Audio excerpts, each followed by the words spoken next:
Kapag alam mong mapagpasensya at maunawain ang partner mo, huwag mong sasagarin. Dahil bago yan mapuno, nagtiis yan sa ugali mo ng mahabang panahon at nahandle ka niya sa maraming pagkakataon. Kapag ang partner mo mabait, huwag mong aabusuhin. Dahil bago yan sumuko, 100 times yan nag-isip kung tama na bang magpaubaya at sumuko.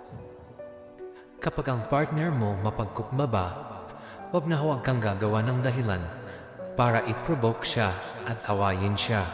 Dahil bago kanyan patulan, sarili niya ang kaaway niya bago ikaw. At kapag ang partner mo ay sumuko na, nagpaubaya na, at tinanggap nang wala na siyang silbi sa'yo, mag-isip-isip ka na. Dahil handa na yan iparanas sa iyo yung mga sakit na ipinaranas mo. Handa na siyang ipaunawa sa iyo kung gaano kasakit at kabigat sa dibdib yung mga araw na ipinaramdam mong hindi na siya mahalaga sa iyo.